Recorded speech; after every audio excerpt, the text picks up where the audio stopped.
Kita percaya bahwa di dalam seluruh perjalanan kita sebagai pengikut Tuhan, kita ini dipanggil untuk tidak hanya mengikuti Dia, tapi menjadi pengikut Dia yang sungguh-sungguh.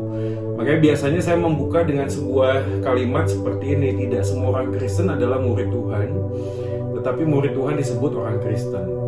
Nah, ini kaitannya dengan apa yang akan kita pelajari selama beberapa kali pertemuan ini menjadi sangat penting, karena di dalam kehidupan bergereja ada banyak sekali pergumulan yang sebenarnya kita ini sedang hadapi, dan orang-orang Kristen ini yang beribadah dan ikut di dalam gereja lalu kemudian tidak lagi bisa melihat Tuhan itu secara jelas. Ada banyak hal memang yang menjadi pergumulan. Kalau kita melihat di dalam satu konsep pemuritan, kita selalu berpikir tentang pemuritan itu tentang program, ya, tentang program atau mungkin tentang metodologi. Kalau mau ngomong metodologi, kita biasanya bicara tentang materi. Dan ini menjadi pergumulan setiap gereja, ya. Tidak hanya gereja yang besar, yang mega church, yang hari ini juga bergumul dengan membuat banyak satelit, banyak komsel, dan lain sebagainya, tapi juga tidak membuat pertumbuhan yang signifikan. Saya tidak ngomong bahwa gereja yang besar itu selalu negatif, ya, karena ada banyak orang melihatnya gereja besar, kalau orang datang ke gereja besar itu selalu ada satu asumsi yang dibangun bahwa mereka yang datang dalam sebuah gereja besar itu tidak mau terlalu terlibat di dalam sebuah bentuk pelayanan. Jadi mereka hanya mau datang attendance, tapi mereka tidak mau ikut di dalam satu ikatan yang lebih dalam. Maka beberapa orang yang saya pernah ketemu, dia senang ke gereja besar karena tidak ada yang kenal. Tidak ada yang kenal, tidak dikenal, dan itu membuat dia sudah cukup. Karena bagi dia adalah kehidupan kekristenan, agama Kristen, ya datang ke gereja dan beribadah, lalu setelah itu pulang.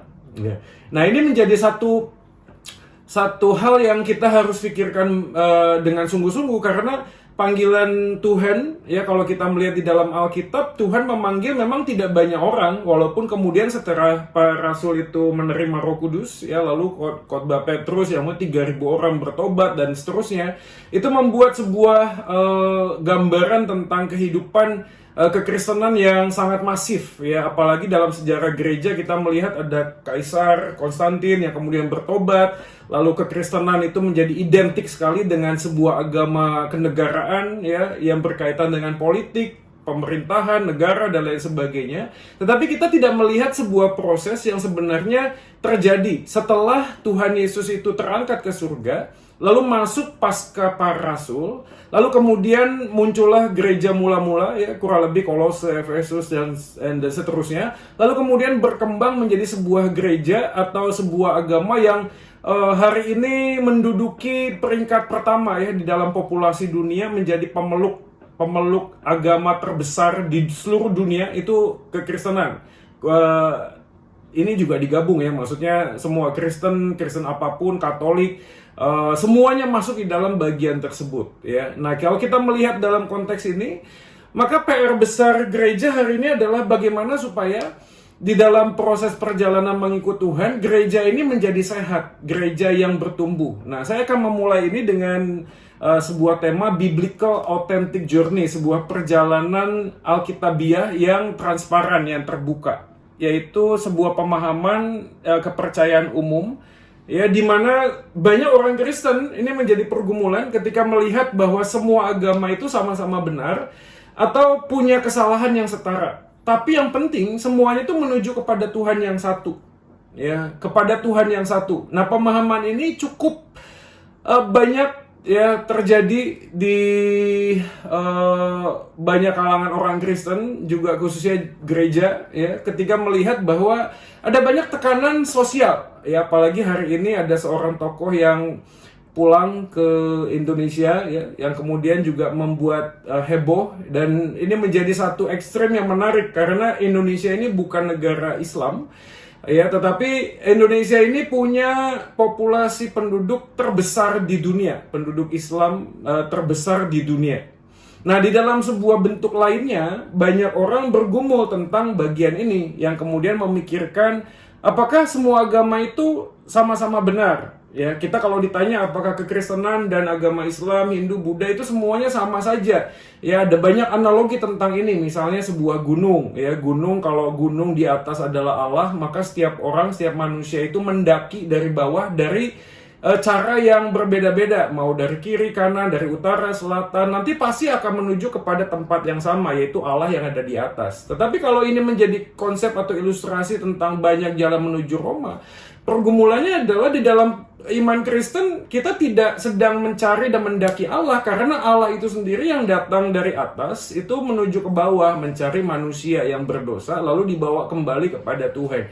Jadi dari ilustrasi ini saja kita menjadi tahu bahwa agama itu tidak semua sama, ya, tidak semua sama. Walaupun ada kesamaannya dalam konteks kebaikan, ya. Sekali lagi, kalaupun kita ngomong kebaikan, kita perlu menggali ulang tentang apa itu kebaikan. Tetapi paling tidak ini menjadi satu gambaran bagi kita untuk melihat bahwa ada banyak orang Kristen kemudian melihat semua agama sama saja. Jadi tidak ada masalah saya punya agama apapun. Ya, yang penting adalah saya menuju kepada Tuhan yang satu. Nah, masalah yang kedua di dalam konsep panggilan pemuritan, pergumulan yang kedua adalah bukan hanya tentang cara pandang kepercayaan umum ini, tetapi juga pengalaman masing-masing pribadi. Jadi ada dua hal. Yang satu berkaitan dengan logika, rasio, dengan pemahaman, dengan keyakinan kepercayaan. Yang kedua adalah berkaitan dengan masalah pengalaman, ya. Di dalam beberapa sejarah kita melihat ini, misalnya ada 3 orang menjadi contoh, ya. Misalnya Ted Turner, lalu Hugh Hefner, Oprah Winfrey. Ini hanyalah 3 orang dari sekian banyak orang di dalam dunia ini yang bergumul dengan kekristenan. Oke, saya akan lanjutkan sedikit tentang 3 orang tadi. Dan kalau kita melihat 3 orang ini, itu menjadi satu perwakilan bagaimana sebenarnya orang-orang Kristen di dalam sebuah gereja itu bergumul dengan banyak pertanyaan yang sifatnya memang doktrinal, tapi tidak berani menyampaikan hal tersebut. Tetapi ada juga yang punya kaitan dengan tersandung dengan orang Kristen yang lainnya. Jadi pergumulan tentang menjadi murid Kristus, memberitakan Injil, bertumbuh, berakar, berbuah, itu punya banyak dimensi. Yang memang satu dengan yang lainnya itu berkaitan. Belum lagi kita bicara misalnya kondisi-kondisi hal-hal yang sifatnya itu domestik. Domestik itu kepribadian kita yang sifatnya memang ada hubungan dengan relasi, entah itu pekerjaan, entah itu dengan orang tua, entah itu dengan masa lalu kita, dan lain halnya. Jadi pergumulan pertama tentang bagaimana kita melihat Kristus, melihat Yesus yang mati menebus dosa, melihat agama kekristenan yang harusnya secara utuh dilihat dengan jelas, itu menjadi satu hambatan. Ya, belum lagi kalau kita bicara tentang tersandung dengan orang Kristen yang lain, yang misalnya tadi yang saya sebutkan. Ini juga menjadi banyak pergumulan. Jadi kalau kita melihat di dalam Matius 28, ayat yang ke-18-19 itu adalah amanat agung Tuhan, ya, betul ya, amanat agung Tuhan. Nah, dalam pergumulan Matius 28, kalau kita masuk ke dalam ayat yang ke-16 sebelumnya, itu dijelaskan tentang bagaimana orang-orang tertentu itu kemudian ragu-ragu. Ya, ragu-ragu akan kehadiran Tuhan. Jadi waktu Tuhan Yesus datang, ya, lalu kemudian menampakkan diri, dan para murid itu melihat Yesus. Lalu ketika melihat Yesus itu, beberapa orang kemudian dikatakan ragu-ragu. Nah, pada waktu dikatakan ragu-ragu di sana, kata yang dipakai adalah bukan keraguan karena faktor kognitif, tetapi keraguan karena faktor pengalaman. Yang dipakai adalah kata distazo di sana, yaitu sebuah pengalaman masa lalu yang membuat mereka itu punya satu bayangan begini, apakah kejadian ini akan terulang kembali? Kejadian apa? Kejadian tentang Yesus yang akan meninggalkan, lalu kemudian mereka akan mengalami aniaya. Jadi Bapak Ibu dan Saudara sekalian, begitu kita melihat konteks bagian ini, dalam banyak pergumulan seperti inilah kita secara pribadi itu banyak sekali variabel yang kemudian membuat satu dengan bagian yang lain itu menjadi satu hambatan. Kenapa kita kok nggak punya satu perjalanan yang utuh, perjalanan yang dalam, ya, bukan hanya sekedar satu bentuk pelayanan yang luas, tapi juga kedalaman terhadap iman Kristen, terhadap Tuhan. Nah, kita akan memulai bagian ini, perjalanan tentang pemuritan dan penginjilan ini, yaitu dengan sebuah filsafat ya mungkin nggak usah difikirkan artinya ya, yaitu epistemologi, yaitu bagaimana saya tahu apa yang saya tahu.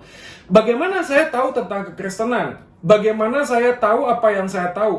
Bagaimana saya tahu tentang Yesus? Bagaimana saya tahu tentang Alkitab? Bagaimana saya tahu tentang Allah Tritunggal? Ada banyak hal. Bagaimana saya tahu tentang tradisi gereja? Bagaimana saya tahu tentang denominasi gereja dan lain sebagainya? Bagaimana kita tahu apa yang kita tahu? Karena seringkali, saudara sekalian, apa yang kita tahu dan kita percaya itu bukan karena isinya benar, tetapi karena kita itu mempercayakan apa yang disampaikan kepada seseorang yang kita percaya. Ya, misalnya gini, kita itu mendengar ada banyak informasi dari orang tua kita, dari mentor kita, dari pendeta kita, dan lain sebagainya. Ada banyak informasi yang kita dapatkan, dan kita mempercayai setiap kalimat yang disampaikan, bukan karena isinya itu benar, bukan, tetapi semata-mata karena siapa yang menyampaikan kalimat tersebut. Ya, Bapak Ibu bisa paham maksudnya ya. Jadi, kalau orang tua saya yang saya betul-betul kagumi mengatakan sesuatu nasihat dan seterusnya, saya langsung mengambil itu sebagai sebuah kebenaran. Apalagi ada banyak orang Kristen juga yang hari ini begitu mengidolakan hamba Tuhan, begitu mengidolakan pendeta, sehingga kita kemudian punya satu pemikiran bahwa orang ini nggak pernah atau nggak bisa salah. Nah, dalam konsep beginilah, maka kita kemudian perlu mengoreksi, perlu mengevaluasi apakah yang kita yakini sampai dengan saat ini adalah sebuah kebenaran. Ini ada 3 hal yang saya cantumkan di depan, saudara sekalian. Bagaimana kita tahu apa yang kita tahu? Kalau kita pakai kalimat, bagaimana kita tahu tentang kekristenan? Bagaimana kita tahunya? Ya, nomor 1 mungkin bisa jadi dari keluarga, dari teman, dari rekan, atau dari info orang lain. Ya, ini selalu saya tanyakan kepada banyak jemaat ketika kita ini lahir dalam sebuah keluarga Kristen. Jadi waktu lahir dalam keluarga Kristen, ada banyak orang yang mengambil sebuah kesimpulan, kalau saya tidak lahir dalam keluarga Kristen, mungkin saja saya bukan orang Kristen hari ini. Maka saya jadi Kristen bukan karena saya mengerti dan memahami apa itu kekristenan, tapi semata-mata karena sebuah lingkungan yang membuat saya mempercayai sesuatu yang saya anggap itu adalah sebuah kebenaran. Yang kedua adalah mungkin tentang teman. Nah, ini juga teman, rekan, atau info orang lain. Ini juga berkaitan erat dengan kenapa kita itu kemudian bertanya. Nah, kalau dalam pengalaman saya secara pribadi, saya nggak tahu nanti Pak Bambam bisa menambahkan. Ada banyak orang yang bertanya tentang kekristenan, tentang Tuhan Yesus, itu berkaitan dengan apa yang menjadi kebutuhan pertamanya. Misalkan, ada beberapa rekan, teman yang saat itu mengalami sakit penyakit. Lalu kemudian ketemu dengan temannya. Lalu temannya bilang, ini ada Tuhan Yesus. Ya, Tuhan Yesus ini bisa menyembuhkan. Lalu dia bersaksi tentang pengalamannya pribadi. Saya juga dulu sakit, tapi saya berdoa di dalam nama Yesus, lalu kemudian saya sembuh. Lalu informasi ini disampaikan kepada teman tersebut. Lalu teman ini diajak ke gereja. Nah, ada banyak kemungkinan yang terjadi. 1, mereka betul-betul mengalami hal yang sama, yaitu mereka juga disembuhkan. Tetapi tidak banyak juga yang kemudian ya tidak mengalami hal yang sama gitu. Ya, jadi kemudian ada banyak pergumulan, tapi sudah terlanjur masuk di dalam sebuah komunitas kekristenan tersebut. Nah, akhirnya orang ini mau ngomong sesuatu di dalam pergumulannya pun sungkan, bahwa apa yang dia pahami itu, apa yang dia yakini itu, ternyata tidak terjadi. Ya, jadi ada banyak orang yang kemudian juga mengatakan kepada orang Kristen ini, orang Kristen terlalu mengumbar janji, terlalu memberikan penghiburan yang kosong. Ya. Yang kedua adalah tradisi atau budaya di sekitar kita. Ini tidak bisa dipungkiri, saudara sekalian. Bagaimana kita dibesarkan dalam sebuah tradisi, membentuk sebuah ritual. Nah, ritual-ritual yang kita jalani ini dalam satu bagian kehidupan bisa mengalami titik kejenuhan. Bisa mengalami titik kebosanan. Bahkan tidak sedikit orang Kristen yang mengaku hari-hari ini di dalam pergumulan mengikut Tuhan tidak lagi mengalami Tuhan, ya. Jadi dia baca Alkitab, dia ikut kebaktian, ya, kebaktian online, ya. Hari-hari ini udah bulan ke-8 atau bulan ke-9 kita kebaktian online. Awal-awal bulan masih semangat, masih mandi, masih pakai baju yang bagus, lalu kebaktian di depan laptop atau depan komputer, tapi sudah minggu ke-8, ke-9, aduh udah malas. Ya udah males nih, ya mandi juga enggak, ya pakai celana pendek sambil tiduran, makan popcorn kayak nonton YouTube, kayak nonton film. Udah nggak ada lagi, udah nggak berasa. Bahkan ada satu anak pemuda yang ngomong begini, "Kak, aku nggak kebaktian setiap minggu, aku kebaktiannya akhir minggu saja." Maksudnya apa ya? Setiap bulan aku ropel tuh kebaktiannya kan 4 kali, aku nonton tuh 4-4-nya khotbahnya. Yang penting kan sudah kebaktian, saya sudah dengar firman. Tapi waktu ditanya apakah dia menemukan atau berjumpa dengan Tuhan, ya rasanya kerohaniannya menjadi kering, ya menjadi kering. Saya tahu begini, di dalam konteks Alkitab memang ibadah yang ideal itu meliputi semua indrawi kita, ya termasuk dalam pertemuan, ketemu, sentuhan, kata-kata, pelukan. Saya bukan ngomong yang lawan jenis ya, tetapi itu semuanya dalam satu konteks kehidupan beribadah. Tapi dalam bagian kita online, kita mengalami kesulitan, betul. Tetapi harusnya di dalam situasi yang seperti ini, kita ini diuji. Apakah pada waktu kita datang sebuah kebaktian, faktor pendorong apa yang paling besar kita datang ke gereja? Ya, nah ini banyak jawaban nanti. Bisa jadi gini, saya datang ke gereja karena saya tugas. Ya, karena saya tugas, maka saya datang ke gereja. Atau mungkin karena jabatan tertentu. Ya, di beberapa gereja yang di luar sana, yang di kutub utara dan kutub selatan, itu ada banyak orang yang datang ke gereja karena nanti takut ditanya, "Kok kamu nggak datang? Kan kamu pengurus ini, kan kamu ketua komisi ini, kan kamu majelis, kan kamu hamba Tuhan, harusnya kamu datang." Atau mungkin ada beberapa orang yang datang ke gereja juga karena suka sekali setelah kebaktian ada makan-makannya. Ya lumayan, sekali makan kan bisa gomban, bisa lakban. Ini dapat makan gratis, ya, dapat puyung hai gratis, nasi tim gratis, ya lumayan lah. Ya, udah dapat kebaktian, dapat AC yang dingin, bisa istirahat, bisa tidur. Setelah kebaktian bisa turun, bisa makan gratis, nggak usah bayar. Ya, tapi di sini nggak ada ya, jangan khawatir, ini cuma terjadi di gereja saya saja. Tapi pergumulan seperti ini tidak bisa dipungkiri, ya ada gitu loh di dalam gereja. Ada gitu loh. Kita datang ke gereja, dorongan terbesarnya apa? Ya, jadi bagaimana saya tahu apa yang saya tahu ini, menguji apa yang sebenarnya saya sedang yakini. Karena apa yang saya akui, itu harusnya adalah apa yang aku yakini.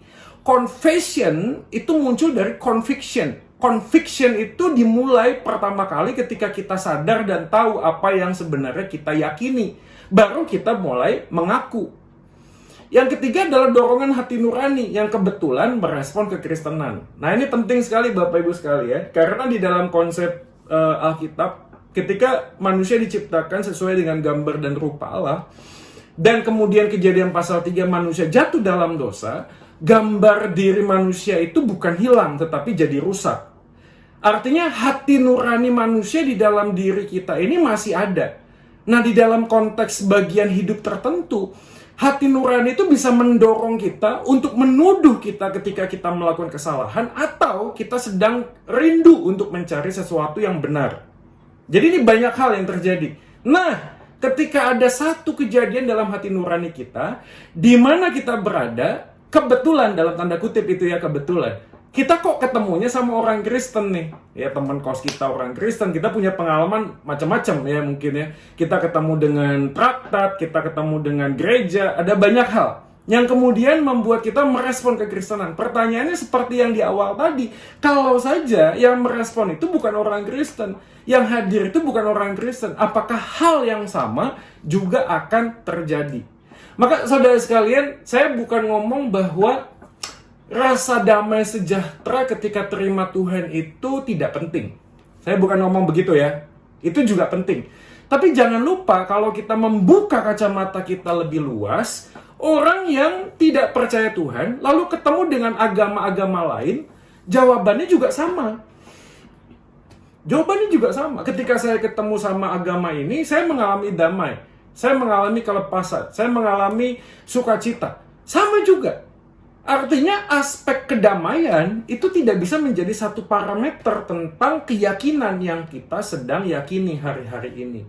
Kalau kita hanya mendasarkan dengan perasaan, maka kita akan kesulitan untuk memahami apa itu kekristenan. Pengakuan tanpa pengenalan adalah kebohongan. Dan pengenalan tanpa pengalaman adalah kesia-siaan. Jadi kalau kita mengaku kita adalah anak Tuhan, ya, tapi tidak pernah mengenal Tuhan, itu kebohongan. Kalau kita mengaku Allah itu maha kuasa, tapi tidak pernah mengenal kekuasaannya, itu kebohongan. Kalau kita mengaku Allah penuh kasih, tapi tidak pernah mengenal kasih Allah kepada kita, itu kebohongan. Tetapi tidak berhenti di sana. Ketika kita sudah mengenal kasih Allah, tapi tidak mengalami kasih Allah, itu pun kesia-siaan, saudara sekalian.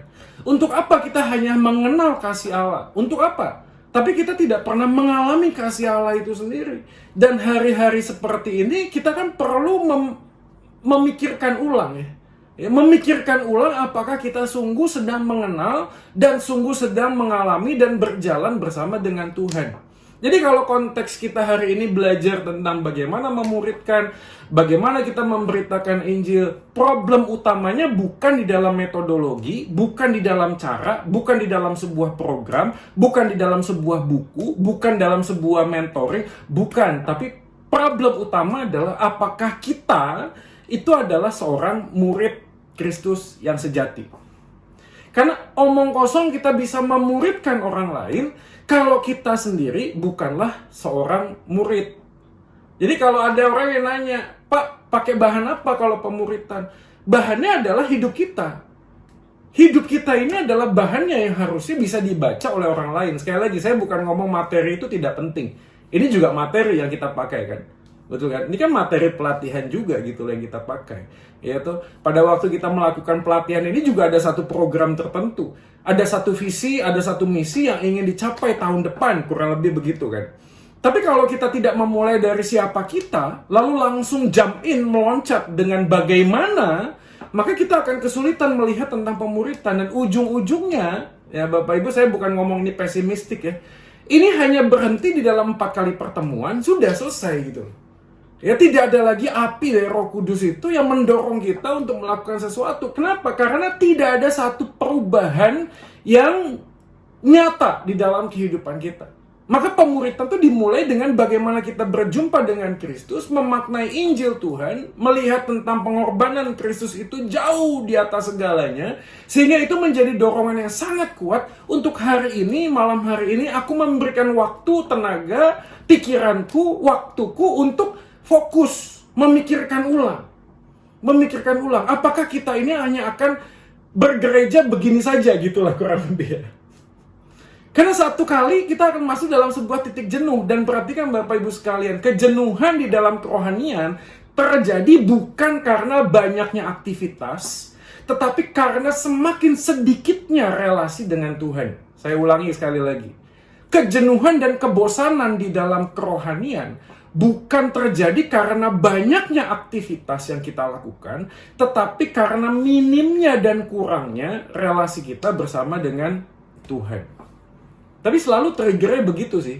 Selalu pemicunya adalah, aduh, kok tiap minggu siapin bahan saat teduh ya, kok tiap minggu nyiapin khotbah, kok tiap minggu nyiapin materi bahan untuk sekolah minggu, kok tiap minggu harus rekaman, kok tiap minggu ini banyak sekali kegiatan-kegiatan. Semuanya itu adalah hal yang baik. Dan kita bisa masuk dalam satu bagian yang berpikir bahwa, kok gua lagi sih, kok aku lagi sih, capek, rasanya pengen cuti. Cuti. Ya, sekali lagi cuti itu bukan salah ya. Ya nggak salah juga dengan cuti sih. Tapi kita harus memikirkan ulang. Karena waktu kita ngomong kita cuti, lalu dengan alasan pengen me time, itu sudah menjadi satu pergumulan yang harus kita uji gitu loh. Karena kita tidak butuh me time, kita butuh me and God's time. Aku dan Tuhan. Waktu aku dan Tuhan. Bukan waktu aku sendiri, bukan. Kalau orang dunia mengatakan, gua butuh nih me time. Wah, pergi gunung sendiri, pergi ke mall sendiri. Ya nggak bisa ke mall hari-hari ini. Aku pengen menyendiri, gitu ya. Ya itu orang dunia, tetapi kita yang percaya pada Tuhan, kita yakin bahwa me and God time itu better than me time. Waktu saya dan Tuhan bersama-sama itu jauh lebih berharga dan bernilai ketimbang waktu saya sendirian. Ya. Jadi saudara sekalian, hari ini kita perlu memikirkan ulang kehidupan kerohanian kita, dimulai dari apakah Kristus Tuhan itu mempunyai satu nilai yang lebih penting, yang jauh lebih penting dari segala sesuatu dalam hidup kita ini. Kalau kita tidak melihat dia secara utuh, tidak melihat dia secara fokus, maka kita akan kehilangan satu dengan lainnya. Bisa jadi begini, relasi kita dengan Tuhan itu bersifat transaksional. Karena aku baik, Tuhan pasti baik. Kalau aku jahat, Tuhan bisa jahat. Ya, Galatia 2:20 kan kita tahu ya. Aku telah disalibkan bersama dengan Kristus, aku tidak lagi hidup. Ya, tapi Kristus yang hidup dalamku, dan hidup yang kujalani dalam daging ini adalah hidup dengan iman di dalam Kristus Yesus yang mengasihi aku dan memberikan nyawanya untuk aku. Itu ayat 20. Tapi waktu Bapak Ibu membaca ayat 18 dan 19, itu ada ketegangan. Ketegangan tentang apa? Dua hal. Ya, yaitu yang satu, relasi yang berdasarkan tentang antinomian, antinomos, ya, anti hukum. Artinya adalah aku sudah diselamatkan oleh Kristus, ya sudah selesai semuanya. Atau di sebaliknya adalah orang yang legalitas. Orang yang hidup berdasarkan hukum Taurat, mana-mana ritual, mana-mana aturan, mana-mana hukum, kalau salah begini, kalau baik begini. Jadi ada ketegangan di dalam kehidupan itu, kekristenan di jamaat Galatia. Dan pada waktu Paulus mengatakan, aku telah disalibkan bersama dengan Kristus, memberi jawaban bahwa relasi kita bersama dengan Tuhan bukanlah anti hukum, ya, hyper grace, hanya percaya lalu setelah selesai. Bukan juga karena hukum, bukan, tetapi karena hukum kasih yang dinyatakan oleh Tuhan. Jadi kalau hukum kasih yang dinyatakan oleh Tuhan, dorongan kita melakukan aktivitas rohani karena kasih kepada Kristus, dan ketika kita jatuh di dalam dosa pun kita percaya Tuhan tetap memberikan kita kesempatan. Jadi saudara sekalian, kasih Tuhan tidak bertambah ketika kita berhasil melakukan apa yang Dia inginkan. Tetapi kasih Tuhan juga tidak berkurang ketika kita itu gagal melakukan apa yang Tuhan inginkan. Nah, ini harus dipahami. Jadi pada waktu kita berhasil, ya, kasih Tuhan tidak bertambah. Oh, Tuhan semakin mengasihi kita. Pada waktu kita berhasil memberitakan Injil, berkhotbah, melayani, kita berhasil melakukan banyak hal dalam kehidupan kekristenan, lalu Tuhan akan semakin bertambah mengasihi kita. No. Tapi kasih Tuhan juga nggak berkurang waktu kita jatuh. Epistemologi, bagaimana kita tahu apa yang saya tahu, tidak bisa dilepaskan dari sudut pandang dunia. Nanti di pertemuan berikutnya kita akan mengupas ini lebih dalam, tapi karena ini kan konteksnya kita adalah leader ya, pemimpin yang akan nanti masuk dalam pemuritan. Jadi kita akan melihatnya secara garis besar saja, tidak seperti seminar tentang Christian worldview tentunya. Tapi ini tidak bisa dipungkiri terlibat yang sangat kuat di dalam bagaimana kita mengiring Tuhan. Itu sudut pandang dunia, kumpulan sistem kepercayaan ya, yang kita percaya sebagai kebenaran yang mempengaruhi tindakan kita. Kebenarannya adalah banyak orang, many people believe in many things. Banyak orang percaya dengan banyak hal. Tapi bukan banyak hal yang kita percaya adalah sebuah kebenaran. Ya. Jadi ini perlu kita pahami supaya kita bisa melihat bahwa hal yang utama di dalam kekristenan adalah kita sadar, kita tahu tentang apa itu yang benar dan mana yang tidak benar. Artinya kalau kita bicara tentang sebuah kebenaran, Alkitab mengatakan di dalam kitab Yohanes bahwa ketika engkau menerima anak itu, maka anak itu akan memerdekakan engkau. Nah, kemerdekaan yang disampaikan, kebenaran yang akan memerdekakan itu adalah sebuah kebenaran yang sifatnya itu bukan dari manusia kepada Allah, tetapi bagaimana Allah yang menyatakan kebenaran itu sendiri. Selama kita tidak memahami tentang kebenaran yang berasal dari Allah itu sendiri, maka apapun yang kita sedang percayai hari-hari ini akan mudah sekali goncang, mudah sekali goyang. Ya. Dan di dalam kehidupan dunia zaman modern ini, pemuritan akan bertemu dengan sebuah konsep, yaitu konsep kebenaran itu adalah relatif. Kebenaran itu relatif, Pak. Bagaimana saya bisa memahami tentang Alkitab? Bagaimana saya bisa memahami kitab suci agama yang lain? Itu tergantung dari bagaimana kita melihatnya. Jadi saya bisa melihat bahwa di dalam semua agama itu ada kebenaran. Betul, memang di dalam wahyu umum ada kebenaran. Karena all truth is God's truth. Semua kebenaran adalah kebenaran Allah. Tapi waktu kita ngomong tentang kebenaran yang sifatnya itu otoritatif, yaitu yang paling atas, yang paling utama, maka kita tidak bisa tidak mengatakan bahwa kebenaran itu bukan relatif. Bukan tergantung saya melihatnya maka itu adalah sebuah kebenaran, bukan.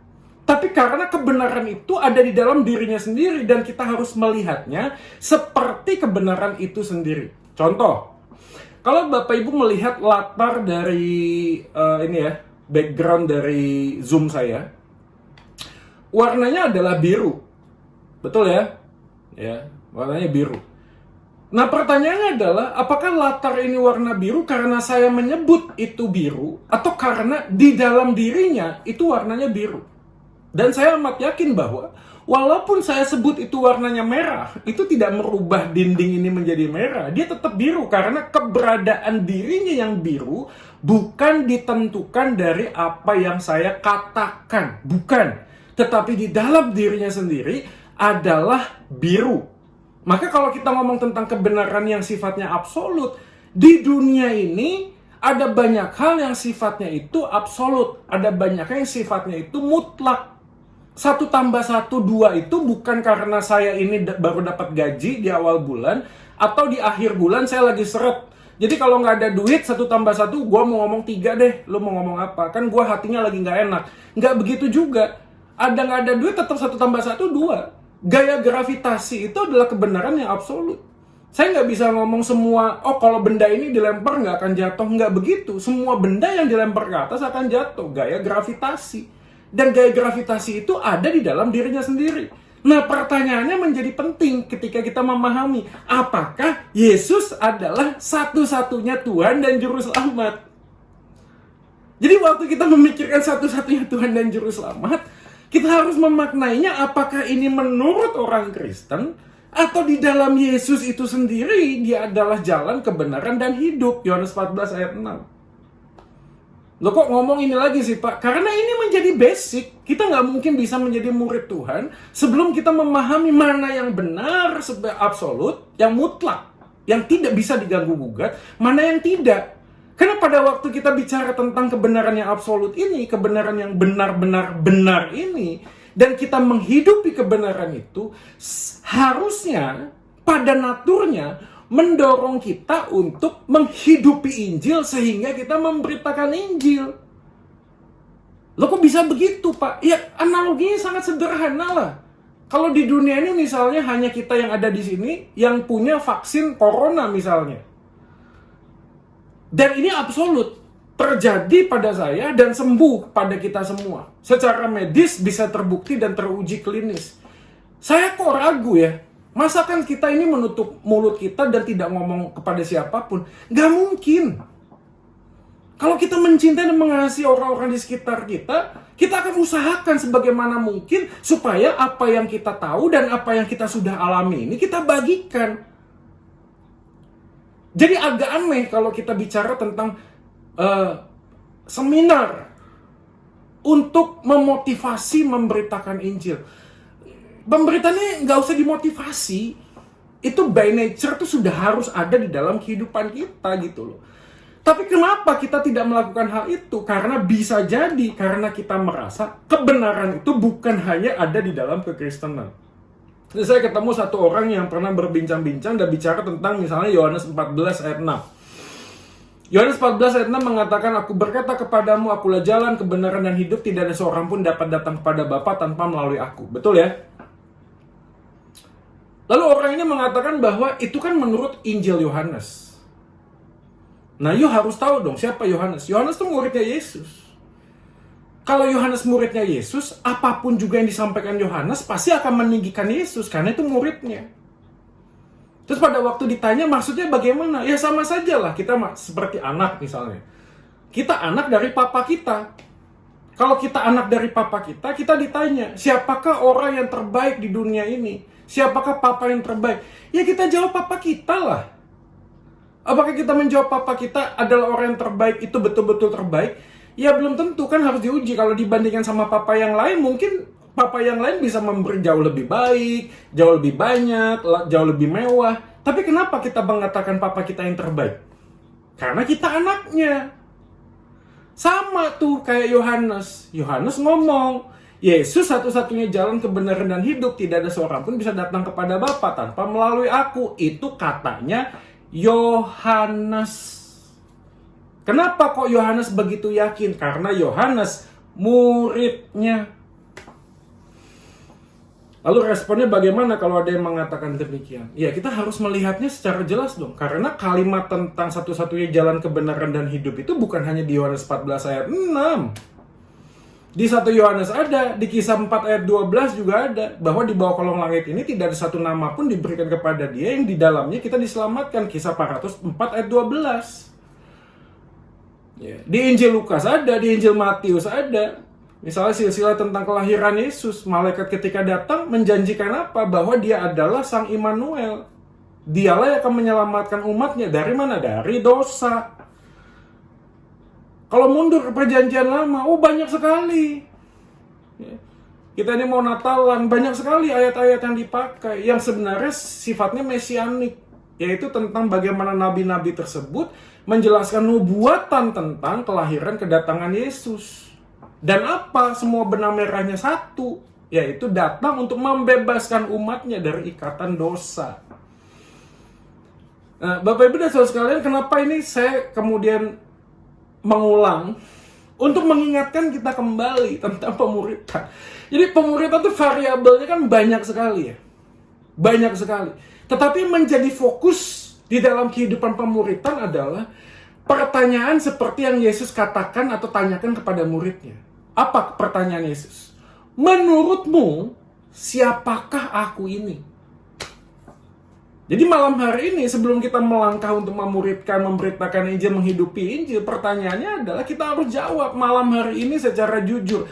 Menurutmu, siapakah aku ini? Kata Yesus. Jadi saudara sekalian, kekristenan seharusnya bukan hanya sebuah kebenaran, tetapi melalui kebenaran itu kita melihat segala sesuatu dengan benar. Christianity is not only something that we see as a truth. Kekristenan bukan hanya sesuatu yang kita lihat sebagai sebuah kebenaran, tetapi melalui kebenaran itu kita melihat segala sesuatu dengan benar. Ini kan menarik ya. Kenapa ini menjadi penting? Karena ada banyak orang yang mengaku Kristen, tapi pada waktu memutuskan untuk usaha kerja, untuk menikah, untuk pelayanan, dan lain sebagainya, fokus utama untuk mengambil keputusan itu bukan bagaimana Yesus menyampaikan sesuatu, bukan. Tapi banyak kemudian kita memutuskan sesuatu karena apa? Berdasarkan pengalaman. Engkong dulu begini, karena engkong dulu begini, maka kita begini. Kenapa kamu menikah? Ya karena menikah ya tuntutan orang tua, tuntutan lingkungan, komunitas. Ya karena aku punya satu mimpi tentang kehidupan yang aku jalani. Banyak hal yang mendorong kita, dan repotnya adalah tidak satu pun dari semua keputusan yang kita ambil itu didasarkan dengan apa yang Tuhan ingin katakan dan sampaikan. Ya. Sekali lagi, tradisi budaya yang kita jalani di dalam keluarga itu ya tidak itu memberikan pengaruh yang sangat besar di dalam kehidupan kita mengiring Tuhan. Ya. Itu tidak bisa dipungkiri memang. Tapi pada waktu kita akan melangkah di dalam proses pemuridan menjadi murid, justru itulah yang seringkali menjadi penghambat. Ya. Sekarang ini berapa banyak anak-anak yang sulit untuk memahami hubungan korelasi sekolah dengan Yesus. Untuk apa saya sekolah? Hubungan kerja dengan Yesus. Bahkan beberapa orang yang sudah menikah pun hari ini, itu sulit sekali memberikan sebuah koneksi atau hubungan yang jelas antara hubungan suami istri, seks, dengan penebusan Kristus di atas kayu salib. Tanpa sadar kita mengkotak-kotakan, kita memisah-misahkan segala hal yang kita lakukan dalam keseharian dengan Kristus. Apakah ada hubungannya seks dengan Kristus penebusannya? Ya pasti dong. Apakah ada hubungannya ketika kita memutuskan untuk belanja dan membeli sesuatu? Ya pasti dong. Melihat segala hal di dalam dunia ini, kacamata kita ini melihatnya sebagaimana Yesus hadir dan ada. Ya. Makanya, saudara sekalian, tagline-nya adalah gini, discipleship begin in your family. Pemuritan itu dimulai dari keluarga. Ya, karena keluarga yang akan melihat dan yang akan menentukan apakah kita ini sedang berjalan sebagai murid atau tidak. Ya, bukan hanya saudara sekalian yang hadir di sini, saya pun akan melakukan hal yang sama. Jadi saya waktu Zoom ini pun di rumah, dan anak-anak saya dan istri saya mendengar apa yang saya katakan hari ini gitu. Nah, mungkin waktu saya ngomong begini mereka bisa tertawa dan tersenyum dengan sinis tentunya, ketika dia tidak melihat apa yang sebenarnya saya katakan ini tidak saya lakukan gitu loh. Ya. Sekali lagi, kita bicara tentang keluarga. Lalu kita bicara tentang family altar. Ada nggak persekutuan di dalam keluarga? Bagi saya, persekutuan di dalam keluarga itu penting. Tapi yang jauh lebih penting adalah memperkatakan firman di dalam setiap area kehidupan. Ya. Makanya waktu itu cukup terkejut ketika ada satu guru sekolah minggu sebelum pandemi. Itu yang datangi saya. Lalu ngomong begini, Pak Joy, anaknya kok itu ya lucu sekali ya. Luar biasa loh. Saya bilang, kenapa sih? Itu loh, waktu dikasih donat, satu-satu anaknya, waktu mau dimakan donatnya anak bapak tuh berdoa. Saya bukan ngomong saya ini berhasil ya. Tapi saya bilang only by His grace, hanya karena kasih karunia Tuhan. Lo makan donat berdoa kan biasa aja. Ya mungkin bagi beberapa orang biasa saja sih, nggak ada yang aneh. Karena harusnya pun tidak aneh harusnya. Karena semua hal yang kita dapatkan berasal dari Tuhan, maka setiap doa yang kita naikkan bukan berdasarkan apa yang kita dapat. Hal yang besar atau yang kecil, kita mengucap syukur. Ya, makanya hari-hari ini kami keluarga sedang menghafalkan 1 Tesalonika 5, 16, 17, dan 18. Dan setiap kali kita akan mengatakan sesuatu, kita akan berbincang-bincang tentang sesuatu, kita mengingat kalimatnya. Ya. Bersukacita senantiasa, berdoalah terus-menerus, dan ucapkanlah syukur, karena itu adalah kehendak Tuhan di dalam Kristus. Dan itu yang kita ulangi setiap kali ketika kita bincang-bincang, ketika kita ngobrol, ketika kita makan, ketika kita jalan-jalan, di mobil, ketika kita sekolah. Yang disampaikan jelas bahwa kita memberi yang terbaik buat Tuhan. Kita mencoba untuk mengeksplorasi talenta kita. Untuk apa? Supaya kemuliaan Tuhan itu nyata. Jadi bukan dalam satu bagian hidup saja kita bicara tentang Tuhan, tapi dalam segala hal yang kita lakukan di dalam dunia ini, kita melihatnya sebagaimana kekristenan itu mengajarkan kepada kita, sebagaimana Kristus mengajarkan kepada kita. Nah, ini adalah pokok masalahnya, saudara sekalian. Yang pertama adalah seperti yang saya singgung di depan tadi, kekristenan hanya dilihat sebagai agama. Karena dia bersifat sebagai agama, dia tidak lagi personal relasi, tetapi udah impersonal. Karena agama saja, yang penting sudah melakukan sebuah ritual-ritual agama dan selesai. Yang kedua, kita melihatnya kekristenan hanya bagian dari kebenaran. Dalam arti kata lain, ada kebenaran-kebenaran yang lain yang di luar kekristenan yang menjadi sebuah dasar yang kita bisa ambil, yang kemudian menjadikan kita itu melakukan sesuatu. Sehingga tidak aneh ketika kita bicara tentang sebuah keputusan harus diambil, kita nggak melihat tentang Alkitab saja sebagai otoritas yang utama. Tapi kita melihat ada banyak rangkaian di bawah ini yang mungkin kita pikir itu benar, lalu kita masukkan. Kenapa itu kita pikir itu benar? Karena menurut pengalaman itu berhasil. It works gitu loh. Jadi kebenaran ditentukan kalau itu berhasil. Nah, masalahnya adalah waktu kita bicara tentang kekristenan, semakin banyak kita tahu, semakin sedikit yang kita lakukan. Nah, ini menjadi problem gitu loh. Nanti bagian yang kedua nanti kita akan bahas tentang ini. Terlalu banyak yang kita tahu sehingga membuat kita itu tidak lagi mau melakukan apa yang kita tahu. Sehingga banyak anak muda ngomong begini, lebih baik gua nggak tahu. Karena kalau gua nggak tahu, gua harus melakukan apa yang gua nggak tahu kan. Yang ketiga adalah kekristenan terlalu bermuatan tradisi. Aduh, capek pak ke gereja itu pak, bertengkar ya. Tengkarnya itu nggak jelas, tentang alat musik, tentang tepuk tangan, tentang duduk berdiri. Ada banyak pergumulan di dalam kekristenan yang kemudian udah lagi nggak membuat kita itu sejahtera pak.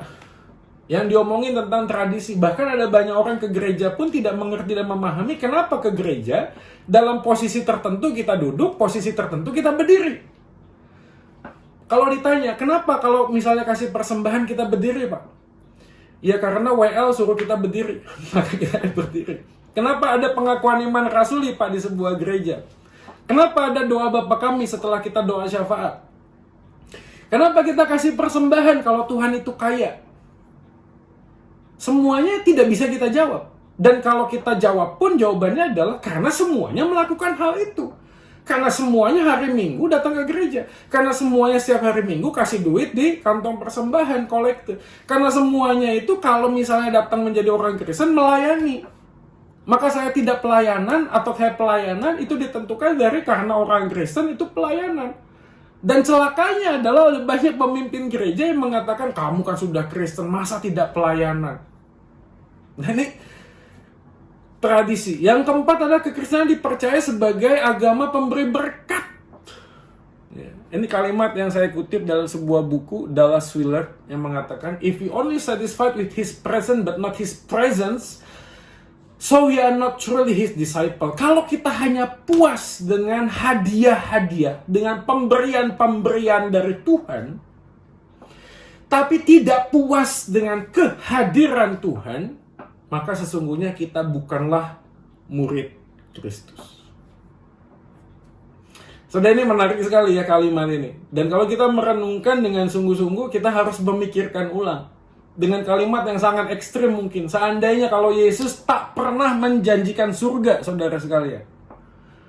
Apakah hari ini kita masih tetap mau percaya bahwa Yesus adalah Tuhan dan Juru Selamat yang mengasihi kita, dan kita mau hidup untuknya, walaupun meskipun tak ada surga yang Dia berikan kepada kita. Ya puji Tuhan ada surga, karena surga itu sendiri bukan hanya sekedar tempat, tetapi dalam keberadaan diri Yesus itu sendiri. Maka di dalam Alkitab keberadaan surga itu bukan dijelaskan tentang siksaan, walaupun ada penjelasan itu secara simbolik dalam kitab Wahyu, tetapi yang paling utama dari semuanya itu adalah bagaimana perpisahan dengan Tuhan Allah itu diselesaikan oleh pengorbanan Kristus, sehingga hal yang utama dan berharga yang membuat kita puas adalah ketika kita ini yang tadi terpisah kemudian berjumpa, bertemu muka dengan Tuhan. Dan itu membuat sukacita yang melampaui segala hal dalam dunia ini. Nah pertanyaannya, apakah kita mengalami itu? Kalau kita hanya puas dengan pemberiannya tapi tidak puas dengan kehadirannya, jangan sampai kita sedang tidak lagi menjadi murid Tuhan. Sekali lagi saudara sekalian, saya bukan ngomong berkat Tuhan itu salah. Tetapi kalau penentu kasih kita kepada Tuhan adalah berkatnya, maka kita akan mengalami kekecewaan demi kekecewaan di dalam kita mengiring Tuhan. Gitu. Karena sang Rasul Paulus pun pernah meminta kepada Tuhan, dan Tuhan Yesus menjawab, cukuplah kasih karuniaku kepadamu. Oleh karena itu, saudara sekalian, ini tagline yang berikutnya, quotation, bukan apa yang kita lihat yang menentukan sikap hati, tetapi sesungguhnya sikap hati kita yang menentukan bagaimana kita menilai apa yang kita lihat. Saudara sekalian, penting gak sih memuridkan orang itu? Penting gak sih menjadi murid Tuhan itu? Mungkin yang lebih cocok pertanyaan begitu. Penting gak sih? Karena kalau itu penting dan terutama, maka saya teramat yakin bahwa untuk sesuatu yang kita anggap penting itu kita berani bayar harga. Kita berani mengambil sebuah keputusan yang radikal di dalam kehidupan ini untuk mengiring dia dengan segenap hati, jiwa, dan akal pikiran kita, saudara sekalian. Ya, karena seringkali kita hanya menentukan sikap hati kita dengan apa yang kita lihat. Sebenarnya bukan. Ya. Gimana kita melihat rumah? Gimana kita melihat mobil?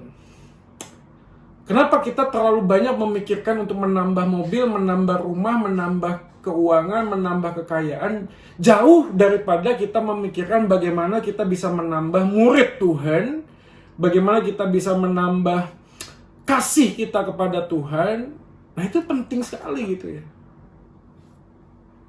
Saya yakin di dalam Alkitab ketika Tuhan Yesus bicara tentang mamon misalnya, kenapa kok hampir 30% dari semua ilustrasi, perumpamaan, perjumpaan Kristus itu bicara tentang mamon? Karena suka atau tidak suka, dewa mamon itu ya, berhala tentang uang ya, itu menjadi salah satu hambatan kita untuk ikut Tuhan sungguh-sungguh kok. Bahkan dalam zaman modern seperti ini ada banyak gereja juga yang menggunakan Tuhan sekedar semata-mata untuk mencari keuntungan diri sendiri. Kita mencoba menggunakan kata Tuhan untuk kita ini bisa meraup keuntungan buat diri kita sendiri. Dan ini pergumulan yang tidak mudah sih. Ya, sejujurnya dalam pergumulan hal seperti ini, hampir semua manusia rasanya tidak akan terhindarkan sih. Suatu kali saya punya pengalaman, saudara sekalian, diundang untuk melayani sebuah camp, diundang oleh sebuah gereja yang cukup besar, pesertanya cukup banyak, di luar kota waktu itu sebelum pandemi. Beberapa narasumber diundang dari beberapa kota yang berbeda, Jakarta, dari macam-macam ya. Lalu kumpul di sana, saya menjadi salah satu narasumbernya. Ya, lalu kemudian menginap satu malam, tempat yang sangat layak sekali ya, menurut saya justru di atas rata-rata ya, sangat baik sekali. Jadi dari semua pelayanan jemaat kepada hamba Tuhan sangat luar biasa. Lalu kemudian selesailah tugas saya dan saya pulang. Dan ketika saya pulang, anehnya adalah otak dan hati saya yang begitu sangat buruk ini kemudian memikirkan, kok pulang biasanya tuh ada tanda tangan Bapak Ibu sekalian. Bendahara mendatangi lalu mengatakan, Pak, ini ucapan terima kasihnya. Ini sampai di mobil, sampai pulang, gak ada. Dan saya harus berkata jujur pada saat itu, hati saya gelisah. Seakan-akan pengen WA, pengen tanya apakah lupa.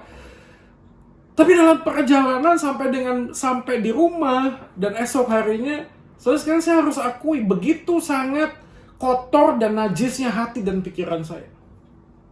Kotor dan najis. Dan saya bergumul dengan Tuhan dan saya minta pertobatan supaya kasih Tuhan itu memenuhi hati dan pikiran saya. Sekali lagi, apakah hamba Tuhan melayani diberi persembahan kasih salah? Tidak salah.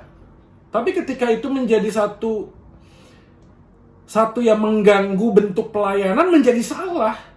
Dan saya sadar sekali hari itu gitu. Dan saya minta ampun pada Tuhan, begitu kotor dan najisnya hati saya ini. Dan puji Tuhan, 2 minggu kemudian saya dihubungi oleh seseorang dari panitia, baru mengatakan setelah mereka melakukan evaluasi penutupan, mereka menghitung tentang budget, baru ketahuan bahwa memang bendaharanya lupa memberikan. Jadi sekarang pengalaman itu membuat saya sadar sekali bahwa seorang hamba Tuhan pun tak pernah bisa terlepas dari bagaimana kita ini menentukan sikap hati kita. Dan saya sangat bersyukur dalam pengalaman yang seperti itu, sehingga saya hari ini bisa ngomong, saya bisa bicara. Ya, apakah saya sudah lepas sepenuhnya? Tidak juga gitu. Dan menjadi poin pentingnya adalah bagaimana relasi saya kepada Tuhan menentukan bagaimana saya melihat segala sesuatu di dalam dunia. Selama relasi saya kepada Tuhan itu tidak benar, maka jangan pernah bermimpi setiap keputusan yang kita ambil itu adalah keputusan yang sungguh-sungguh berkenan di hadapan Tuhan. Menjadi murid Tuhan ini artinya apa? Ini 3 hal yang membedakan kita sebagai murid dan orang Kristen. Di dalam YouTube saya, Bapak Ibu kalau belum lihat bisa kunjungi YouTube saya, YouTube channel saya. Saya mempunyai sebuah tagline. True faith always seeking understanding. Iman yang sejati selalu mencari pengertian. Jadi apakah kalau ditanya, ciri seorang murid Tuhan adalah iman kita ini tidak akan pernah stagnan. Iman kita ini tidak akan pernah berhenti. Dia akan selalu mengejar. Kalau bahasa pemazmur adalah selalu haus, jiwaku haus, batinku rindu. Didorong terus, entah bagaimana caranya, entah dari mana caranya, tapi yang pasti aku yakin ketika aku di dalam Kristus, Allah Roh Kudus mendorongku untuk mencari kebenaran. Bukan hanya untuk mencari kebenaran, tetapi Allah Roh Kudus itu yang menerjemahkan kebenaran itu di dalam hidup saya. Baik, kalau saudara sekarang melihat Matius pasal yang ke-13 tentang perumpamaan Kristus kepada murid-muridnya, tentang penabur, ya, ditaburkan di batu-batu, di tanah, lain sebagainya. Ada satu selipan yang sangat menarik. Ya. Karena waktu itu murid-murid bertanya, kenapa kok Tuhan Yesus mengajarkan dengan perumpamaan? Dan menarik sekali, Yesus meresponi kalimat tersebut dengan sebuah perkataan bahwa biarlah yang bertelinga, ya, itu tidak menanggap, melihat tapi tidak bisa mengerti. Karena Tuhanlah yang memberi pengertian. Kepada mereka lah yang diberikan pengertian. Itu luar biasa sekali. Artinya Yesus sendiri memahami kok bahwa kebenaran itu nilainya sangat berharga. Dan oleh karena itu, kebenaran itu tidak serta-merta mudah untuk kita mengerti dan pahami. Karena hanya di dalam pimpinan, penerangan, pencerahan dari Allah Roh Kudus, kita bisa memahami. Tapi menariknya adalah, walaupun itu sulit, Allah Roh Kudus tetap mendorong kita untuk mencari. Walaupun itu sulit dipahami, Allah Roh Kudus menerjemahkan. Jadi Allah Roh Kudus yang bekerja di dalam diri orang yang percaya kepada Kristus itu, dia sifatnya akan terus dinamis, saudara sekalian. Karena kasih itu dinamis, betul ya? Saya selalu kan bicara ya pada jemaat di teman-teman sekalian di sana kan. Kalau kasih itu legalis, ya kasih itu ya bukan kasih. Ya, kita hanya memberi sesuatu bukan karena kita cinta, tapi karena aturan. Kalau pasangan kita ulang tahun, ya udah gue kasih hadiah. Kenapa kasih hadiah? Karena cinta? Enggak, karena lu ulang tahun. Karena lu ulang tahun, tugas saya kasih hadiah. Begitu saya sudah kasih hadiah, please jangan tanya hadiahnya ini kok sama terus. Jangan tanya, yang penting tugasku sudah selesai. Tapi kasih itu dinamis. Kasih itu seharusnya adalah mendorong kita mencari tahu, mencari cara, terus menerus mengupgrade diri. Bagaimana saya bisa memberi yang lebih baik, yang lebih baik, yang lebih baik. Dan di dalam situasi pandemi seperti ini kan kasih kita kepada Tuhan diuji kan. Nggak bisa kunjungan. Ya apa yang lakukan? Ya telepon, WhatsApp. Sulit. Ya sulit sih. Tidak bisa PA ketemu. Lalu gimana? Ya udah, akhirnya hamba Tuhan sekarang jadi YouTuber juga gitu loh. Belajar untuk buat rekaman. Nah, saya juga belajar akhirnya. Karena saya tahu bahwa nggak mungkin kita ini hanya berhenti begitu. Nggak mungkin. Kita harus terus bertumbuh. Kita harus terus menjadi berkat. Keterbatasan diri kita harusnya tidak membatasi kuasa Allah yang tidak terbatas. Yang kedua adalah tadi Christian worldview ya, sudut pandang dunia. Untuk melihat dunia ini dengan kacamata kekristenan. Seorang murid bukan hanya mendorong untuk mencari kebenaran dan memahami kebenaran, tapi seorang murid adalah melihat segala sesuatu dengan kacamata Kristus itu sendiri. Lalu yang ketiga, murid Kristen, murid yang sesungguhnya adalah apa?